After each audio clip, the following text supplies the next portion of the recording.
کائنات کی سب سے تیز رفتار سواری کیا ہو سکتی ہے؟ گھوڑے، موٹر سائیکل، جہاز، کارز یا ایروپلین؟ لیکن آج سے 1400 سال قبل ایک ایسی بھی سواری موجود تھی جس کی رفتار بجلی کی مانند تھی۔ اس بجلی جیسی تیز رفتار سواری کا نام براق تھا۔ وہ سواری جس پر بیٹھ کر نبی پاک صلی اللہ علیہ وآلہ وسلم سفر معراج پر گئے۔ براق کی خصوصیات کیا تھیں؟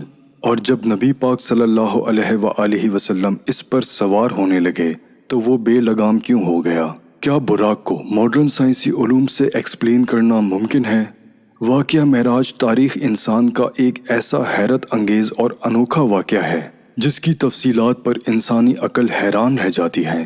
اگر انبیاء کرام کی تاریخ کو دیکھا جائے تو معلوم ہوتا ہے کہ اللہ نے اپنے برگزیدہ رسولوں اور نبیوں کے ہاتھوں سے مختلف معجزات ظاہر کیے۔ ہر نبی کو اپنے عہد زمانے اور علاقے کے مطابق معجزات سے نوازا گیا تھا تاکہ ان کی امتوں پر حق واضح ہو جائے۔ مثلا حضرت موسیٰ علیہ السلام کی امت چونکہ جادو میں کمال رکھتی تھی، اس لیے خالق کائنات نے بھی اپنے نبی کو جادو کے ان کمالات کا توڑ کرنے کے لیے معجزات عطا کیے۔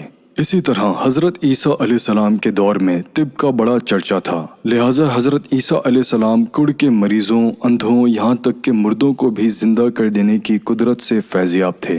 جب خاتم النبی حضرت محمد صلی اللہ علیہ وآلہ وسلم اس کائنات میں تشریف لائے تو اللہ کو معلوم تھا کہ امت محمدیہ چاند پر قدم رکھے گی اور ستاروں پر کمندیں ڈالیں گی، لہٰذا اللہ نے اپنے محبوب کو مکان و زمان یعنی ٹائم اینڈ اسپیس کے اصولوں اور وسعتوں سے نکل کر اپنے قرب کا اعزاز بخشا، جس کا گمان بھی عقل انسانی میں نہیں مل سکتا تھا۔ تمام انبیاء کرام کے معجزات ایک طرف اور حضور صلی اللہ علیہ وآلہ وسلم کا معجزہ معراج ایک طرف، تمام معجزات مل کر بھی معجزہ معراج کے درجے کو نہیں پہنچ سکتے۔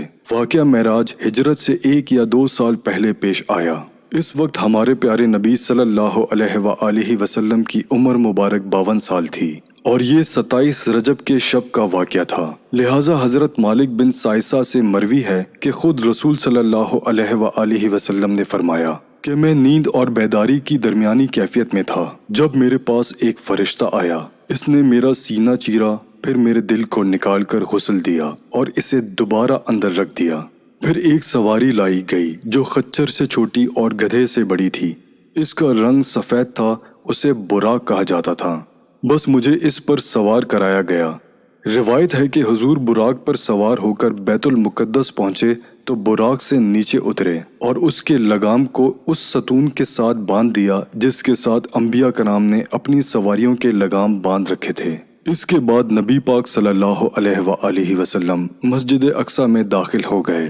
مسجد اقصی میں حضرت آدم علیہ السلام سے لے کر حضرت عیسیٰ علیہ السلام تک پیدا ہونے والے تمام انبیاء کرام آپ کے منتظر تھے، لہٰذا حضور صلی اللہ علیہ وآلہ وسلم وہاں تشریف لائے اور تمام نبیوں کی امامت کی اور نماز ادا کی۔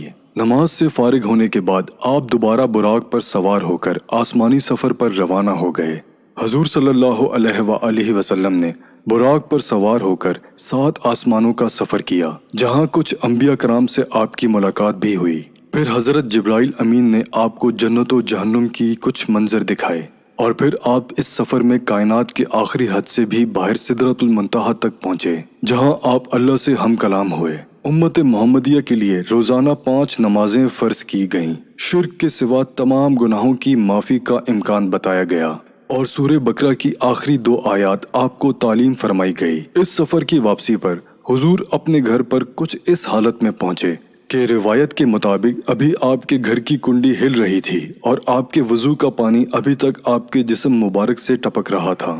معراج کے اس واقعے کو اللہ نے انتہائی تفصیل کے ساتھ قرآن مجید کی سورہ اسراء میں یوں بیان کیا ہے: پاک ہے وہ ذات جس نے راتوں رات اپنے بندے کو مسجد حرام سے مسجد اقصی تک سیر کروائی، جس کے ارد گرد ہم نے برکت رکھی ہے تاکہ ہم اسے اپنی کچھ نشانیاں دکھائیں، بے شک وہ سننے والا دیکھنے والا ہے۔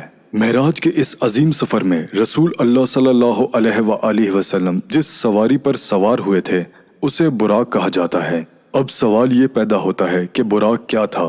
یہ کوئی ایسی مخلوق تھی جو اس دنیا میں پائی جاتی ہے؟ علماء و مفسرین کے مطابق براق دراصل لفظ برق سے نکلا ہے، برق چمک کو کہتے ہیں، لہٰذا رسول اللہ صلی اللہ علیہ وآلہ وسلم کی سواری کے لیے جو چیز پیش کی گئی تھی وہ انتہائی سفید اور چمکدار اور روشن تھی، اس کا نام براق پڑ گیا۔ یہ بھی کہا گیا ہے کہ براق کو اس لیے براق کہا جاتا ہے کہ وہ برق یعنی بجلی کی چمک کے مانند اس کی رفتار ہے۔ روایتوں کے مطابق براق کھچر سے چھوٹا اور گدھے سے بڑا تھا، اور جہاں اس کی حد نگاہ پڑتی تھی وہاں اس کا قدم پڑتا تھا۔ علماء کے ذہن میں یہ سوال بھی پیدا ہوا ہے کہ اللہ نے حضور کی سواری کے لیے براق ہی انتخاب کیوں کیا، جبکہ وہ اس بات پر قادر ہے کہ بغیر کسی سواری کے آپ کو سفر کے تمام مراحل طے کروا دیتا۔ لہٰذا فتح الباری کے مصنف حافظ ابن حجر نے اس ضمن میں لکھا ہے کہ اسراء و معراج کے سفر میں سواری کے چناؤ میں بڑی حکمت ہے، حالانکہ اللہ اس بات پر بھی قادر تھا کہ اپنے نبی کے لیے زمین کو سکڑ دیتا، لیکن اللہ نے سواری کا انتظام اس لیے کیا تاکہ اللہ کے رسول کو ان سے مانوسیت ہو، کیونکہ بادشاہ جب اپنے مقربین کو اپنے دربار میں بلاتا ہے تو اس کے لیے سواری روانہ کرتا ہے۔ کچھ علماء براق کو ایک جنتی جانور قرار دیتے ہیں جو خصوصاً معراج کی رات کو ہی حضور صلی اللہ علیہ وآلہ وسلم کی سواری کے لیے اس زمین پر آیا تھا۔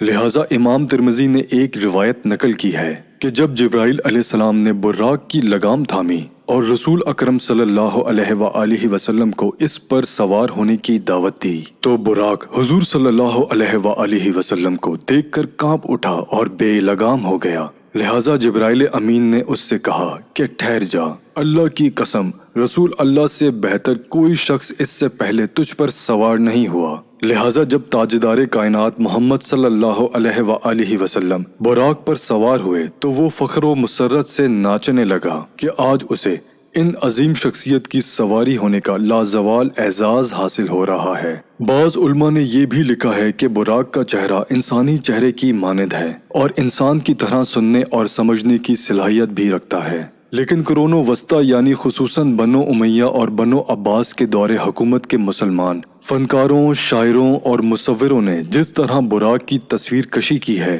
اس کا کوئی ثبوت قرآن و سنت یا تاریخ کے کسی بھی کتاب میں موجود نہیں ہے۔ ان پینٹنگز میں عام طور پر براق کو ایک ایسے مفعوق الفطری گھوڑے جیسا بنایا گیا ہے جس کے سر کی جگہ ایک عورت کا چہرہ دکھایا جاتا ہے۔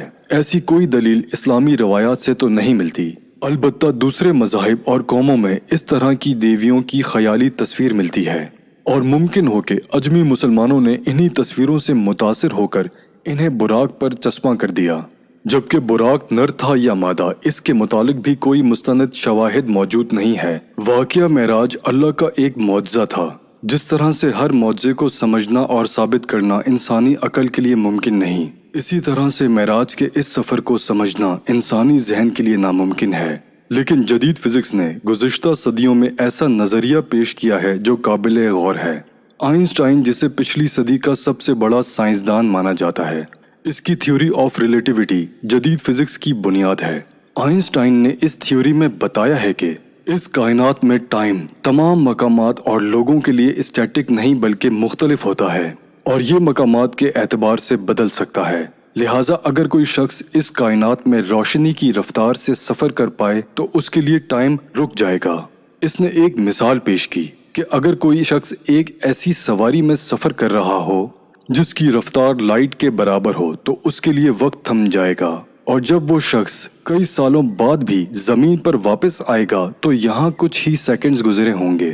وقت کے اس فرق کو فزکس میں ٹائم ڈائلیشن کہتے ہیں۔ اس سائنسی ٹرم کو سمجھنا سفر معراج اور براق کو سمجھنے کے لیے بہت ضروری ہے، کیونکہ براق کی رفتار بھی روشنی یعنی برق کے رفتار کے برابر تھی، اسی وجہ سے اس سواری کا نام براق تھا۔ لہٰذا آپ صلی اللہ علیہ وآلہ وسلم جب اس رفتار سے سفر معراج کرنے کے بعد واپس تشریف لائے تو وقت بالکل نہیں گزرا تھا، اور آپ نے کئی سالوں کا سفر چند لمحوں میں ہی طے کر لیا تھا، جسے آج 21ویں صدی کی سائنس ٹائم ڈائلیشن کی شکل میں تسلیم کیا جاتا ہے۔